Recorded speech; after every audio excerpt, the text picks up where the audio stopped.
Today we are going to discuss about the topic called characteristics of living thing. So the first feature we call it as movement. So if an organism is a living organism, that living organism has to move from one place to another.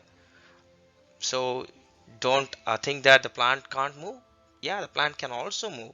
See, the part of a plant. See, think that there is a sunlight and the plant starts to move towards the light. So this process we call it as phototrophism.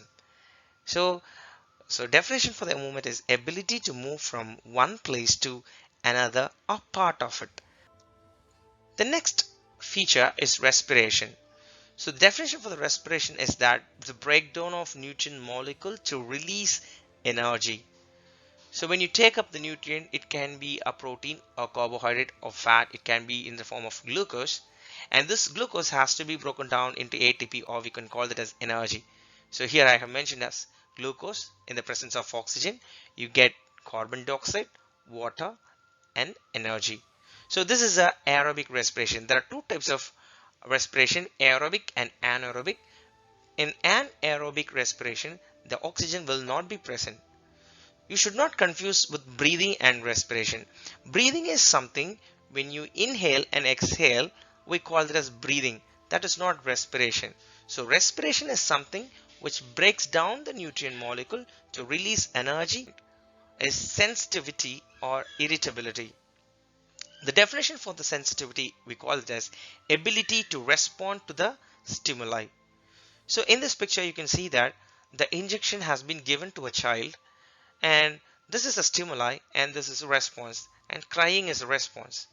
The same way in the plant, the person is touching the leaf, and if you see that the leaflets automatically it shrinks. And the next point is growth.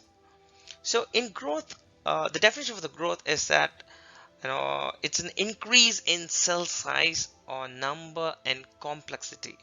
So what does that mean? So if you think that there are different types of cells, we say unicellular organism and multicellular organism, and here you can see that these are all multicellular organisms. Animals and plants are classified into multicellular, and whereas the micro unicellular organisms like paramecium, amoeba, and all those stuffs which have only one cell.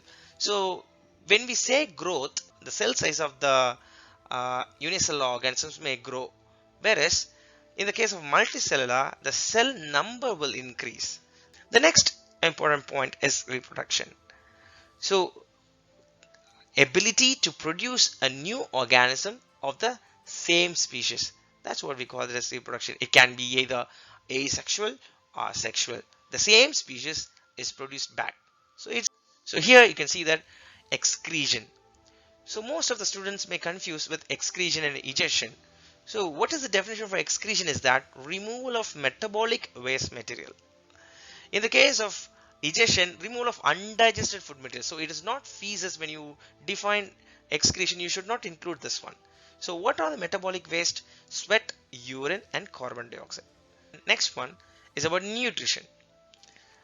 So intake of nutrient molecules for cell growth and cell repair.